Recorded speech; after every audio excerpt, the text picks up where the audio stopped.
Hello மச்சான், டேய் நான் குமார் பேசுறேன்டா. எங்கடா இருக்க? சொல்றா, வீட்டில் தான் இருக்கேன். டேய் மச்சான், என்ன மறந்துட்டியா?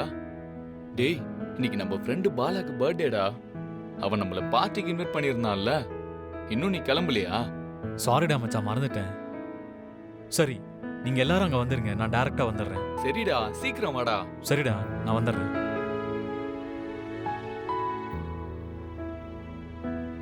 மாயா, என் ஃப்ரெண்டு பர்த்டே ஃபங்க்ஷன் கூப்பிடுறான். நான் போன உடனே வந்துடுறேன். இங்க பாரு சீனு, இந்த டைம்ல நீ வெளியில போக வேண்டாம். உன்னோட ஃப்ரெண்ட்ஸ் எல்லாம் இப்ப பார்ட்டி மூட்ல இருப்பாங்க. நீ போனா அப்ப உன்னையே குடிக்க வைப்பாங்க. மாயா ப்ளீஸ் மாயா, போய் அட்டென்ட் பண்ணிட்டு உடனே வந்துடுறேன். சரி போ. ஆனா ஒரு கண்டிஷன், நான் ஃபோன் பண்ணாலோ இல்லனா வீடியோ கால் பண்ணாலோ நீ உடனே அட்டென்ட் பண்ணணும். கண்டிப்பா மாயா. சரி, நான் கிளம்பட்டுமா? ஒரு நிமிஷம்.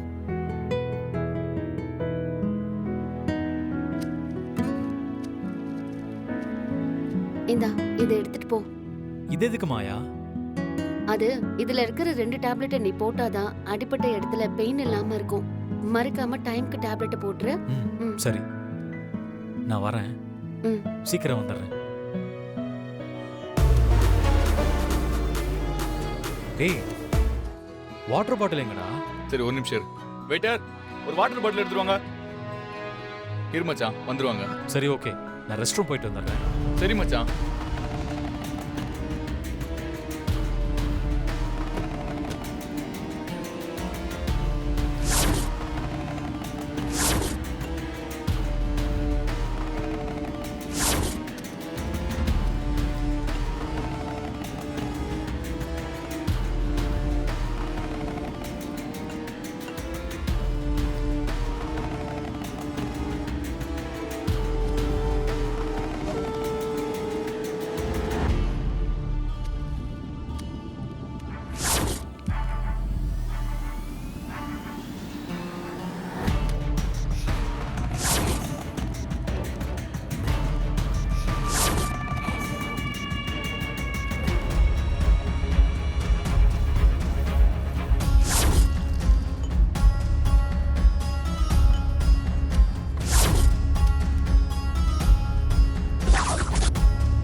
என்னடா போதை இருக்கு?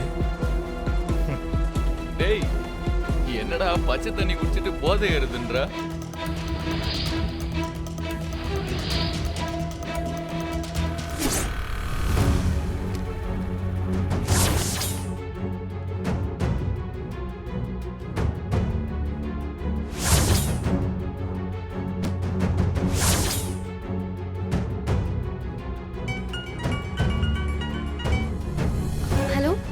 மாயா, சீக்கிரம் கதவை திறந்து வெளியே வாயா. வரேன்.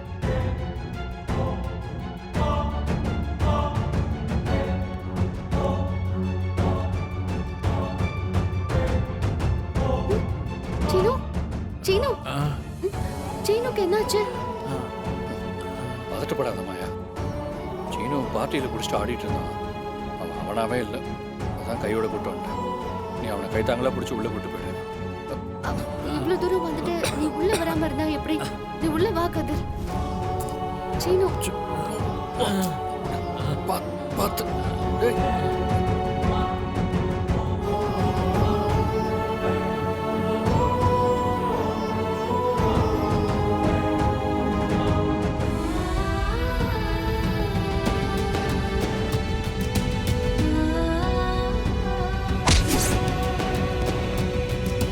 அம்மா, நீங்களே வர வேண்டாம்னு சொல்லிட்டீங்கல்ல.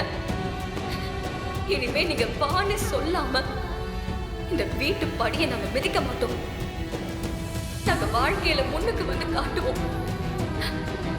அப்பாவை கூப்பிட்டதுக்கு அப்புறம் தான் வருவோம். என்ன கதர் நின்னுட்ட? உள்ள வா. இல்லை மாயா, நீ போய் வேற யாராக இருந்தால் கூப்பிட்டு வா. மாமா என்ன வீட்டை விட்டு வெளியே போக சொல்லிட்டார். அதுக்கப்புறம் நான் அந்த வீட்டுக்குள்ளே வரக்கூடாது. திரும்ப மாமாவே வந்து என்னை உள்ள வாடான்னு கூப்பிட்டா தான் நான் வருவேன். இந்தா நீ கூப்பிட்டு போ. மாமா, ஐயோ என்னடா ஆச்சு?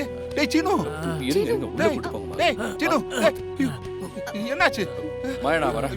கதர் டேய் கதிரு, கதிரு, கதிரு. டேய்.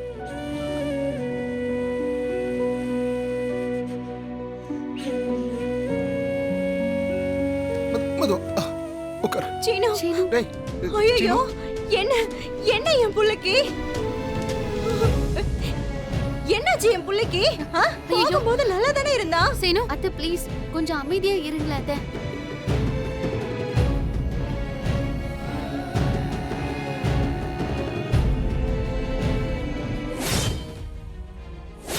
ஐயோ,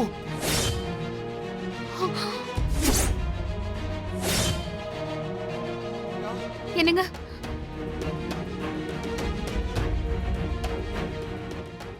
மச்சான், மாயா, சொல்லு மாயா, சீனு ஏன் இப்படி கிடக்குறா? என்னாச்சு? அவ எப்படி வாயை திறந்து பதில் சொல்லுவா? என் புள்ளைய இந்த நிலைமைக்கு ஆளாக்குனதே இவதானே? ஏடி, இத்தனை பேர் கேட்டுட்டு இருக்கோம்ல, பதில் எதுவுமே சொல்லாம இப்படி கல்லூலி மங்கி மாதிரி நின்னுட்டு இருக்கியே. காலையில கடைக்கு போற வழியில ஒரு சின்ன ஆக்சிடென்ட் ஆயிடுச்சு.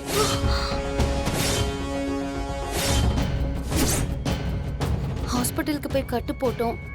வீட்ல இருக்கிறவங்களுக்கு தெரிஞ்சா எல்லாரும் பதட்டப்படுவாங்க, பயப்படுவாங்கன்னு சீனு தான் சொல்ல வேண்டாம்னு சொன்னான். ஐயோ, அதான் உங்க யார்கிட்டயும் நான் சொல்லல. மாயா, நீ பண்றது ரொம்ப தப்பு. மத்தவங்க கிட்ட சொல்லல, ஆனா அவனை பெத்தவங்க கிட்ட சொல்லிருக்கலாம்ல.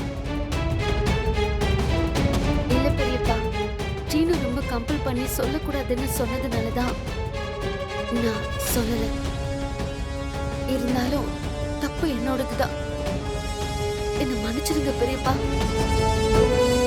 அண்ணே, ஒவ்வொரு தடவையும் இவ தப்புக்கு மேல தப்பு பண்ணிட்டு மன்னிப்பு கேட்டுட்டே தான் இருக்கா. நீங்களும் பெருந்தன்மையா இவள மன்னிச்சுட்டே தான் இருக்கீங்க. இல்லண்ணே, இப்படியே போச்சுன்னா இந்த குடும்பமாவே இருக்காது. எல்லா பிரச்சனைக்கும் காரணமே இவதான். டேய் பத்மா, பத்மா, முதல்ல நீ வாய் அடக்கு. இன்னொரு தடவை மாயாவை குறை கண்டுபிடிக்கிறத நிப்பாட்டு.